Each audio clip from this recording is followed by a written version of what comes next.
নজর রাখবো পরবর্তী সংবাদে। আজকের দিনে চর্চায় রয়েছে পুষ্পবন্ত প্যালেস এবং সেই প্যালেসকে কেন্দ্র করে রীতিমতো বিক্ষোভ দেখাতে শুরু করেছে আজ মথার পক্ষ থেকে মহিলা সংগঠনের আজ মিছিল এবং পুষ্পবন্ত নিয়ে সরকারের সঙ্গে ক্রমশই দূরত্ব বাড়ছে মথার এবং সেটাই আজকে প্রকাশ্যে এসেছে। রিজার্ভ ব্যাংকের সামনে মথার মিছিল আটকে দিয়েছে পুলিশ। গোটা বিষয় নিয়ে এই মুহূর্তে আন্দোলনকারীদের কি বক্তব্য রয়েছে শুনুন। কিন্তু সেটাকে যদি টাস্কটা দেওয়া হয় যে কোটাকে তো কোনোদিন বীরেন্দ্র দেববর্মার মানিক কোটা তো বলবে না, সেটাকে টাস্ক নামে দেওয়া হবে। যেহেতু টাস্ককে দেওয়া হচ্ছে তো কেন কেন আমাদের মহারাজাদের স্মৃতিকে ধ্বংস করে বিনষ্ট করে আরেকটা নাম কেন ওখানে টাঙানোর চেষ্টা চলছে? আপনি চাইছেন যদি নামটা পরিবর্তন হয় তবে না না, আমরা চাইবো যেহেতু মহারাজা বীরেন্দ্র কিশোরের একটা স্মৃতি, তার ওখানে তার সমস্ত পরিশ্রমের গাথা ওখানে এখনো তার শরীরের গন্ধ আমরা ওখানে পাই। আমাদের এই সেন্টিমেন্ট আছে এখনো, সেই রাজপ্রসাদকে দেখে আমরা এখনো তাদের কতগুলি স্মৃতির কথা আমরা স্মরণ করি, মনে রাখি, আমরা উপলব্ধি করি, আমরা অনুভব করি। আমাদের প্রিন্সের মধ্যে এটা আছে। তো সেটাকে যাতে ধ্বংস করা না হোক, যদি প্রয়োজন হয় সেটাকে আরো সুন্দরভাবে প্রিজার্ভ করা হোক। আপনি যেরকমটা নির্মলকে রেখেছেন ওইভাবে রাখুন। যারা বাইরে থেকে পর্যটকরা আসবেন, দেখবেন, উপভোগ করবেন, বুঝবেন আরো যে এখানে রাজন্য শাসিত আমলে যে সমস্ত বিল্ডিং গুলো আছে এখানে প্রিজার্ভ করা আছে, তারা দেখুক। যেরকমটা আপনি কুতুব মিনারে যান, ওখানে অনেকটা যারা তৈরি করেছেন তাদের নামগুলি আছে। বাংলাচূড়া সেই বিল্ডিং অনেকটা ভাঙা এখন, কিন্তু পুরোটাই তো ভালো কন্ডিশনে নাই। ওইটাকে যেভাবে রাখা হচ্ছে ট্যুরিজমের জন্য রাখা হচ্ছে ওইভাবে রাখো। আমরা সেটাকে ফিরে নেওয়ার জন্য আন্দোলন করছি না, আমরা চাই শুধু এটাকে সংরক্ষণ করে রাখা হোক, সুন্দরভাবে প্রিজার্ভ করে যাতে রাখা হোক।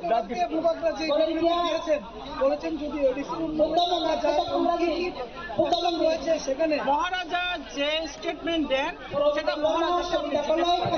কারণ মহারাজা যেহেতু মহারাজার সুপ্রিমো, আমরা যেটা করব মহারাজা নির্দেশই করব।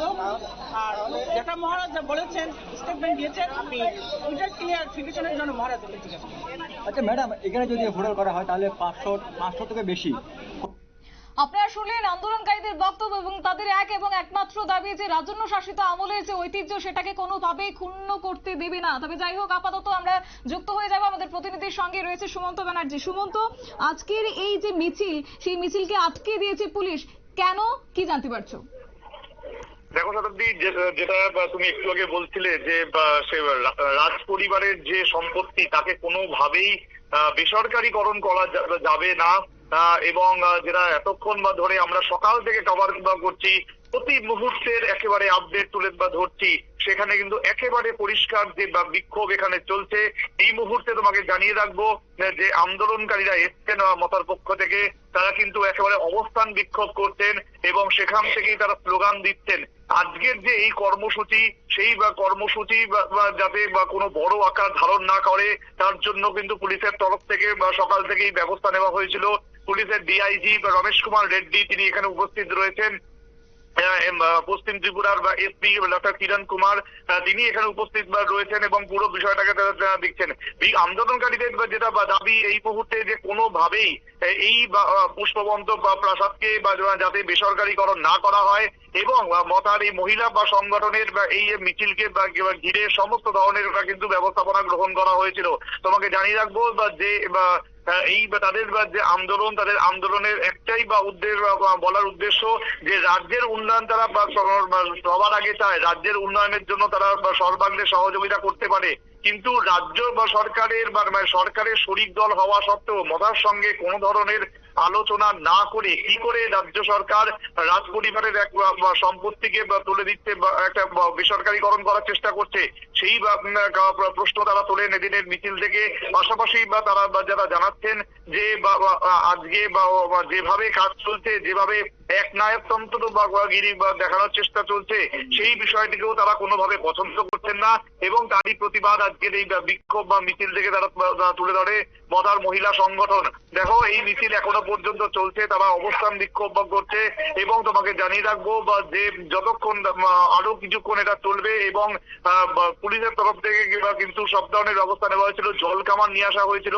তখন যখন এই মিছিলটি এসে পৌঁছয় সেই সময় কিন্তু সাময়িকভাবে হলেও পুলিশের সঙ্গে ধস্তাধস্তি হয় কিছুটা, কিন্তু তারপরেই পুলিশের বহু রিকোয়েস্টের পর তারা অবস্থান বিক্ষোভে বসে। এই যে তারা অবস্থান বিক্ষোভে বসলো তার মানে এটা নয় যে তাদের এই আন্দোলন বা খাটো হয়ে গেল, এটাই কিন্তু তারা তুলে ধরার চেষ্টা করে আজকের এই বিক্ষোভ আন্দোলন থেকে। শতাব্দী।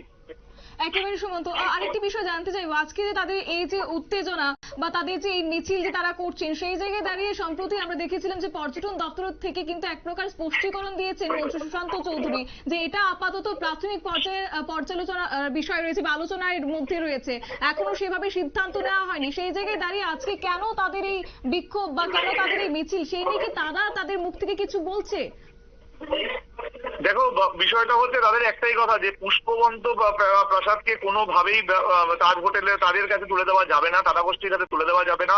এবং তারা চাইছে যে অন্যান্য এই রাজ সম্পত্তি ছাড়া যে কোনো কিছুকে তারা ধরুক বা তাদের কোনো সমস্যা নেই, আজকে 5 তারা কেন তারা 10 তারা হোটেলও বানাতে পারে, এমনটাই কিন্তু তারা বলছে। কিন্তু তার মানে এটা নয় সে রাজ পরিবারের যে সম্পত্তি সেই সম্পত্তিকে তারা টাচ করতে পারে। এইটা তাদের ঐতিহ্য, রাজ্যের ঐতিহ্য, এবং রাজ্যের ঐতিহ্যকে কি করে তারা ভেঙে অন্য কিছু করতে পারে। আজকে তারা ভাঙা তো দূরের কথা, তারা কাজ পর্যন্ত করতে দেবে না, এমনটাই কিন্তু তারা দাবি করেছে। এবং তার জন্যই আজকে তাদের এই বিক্ষোভ মিছিল।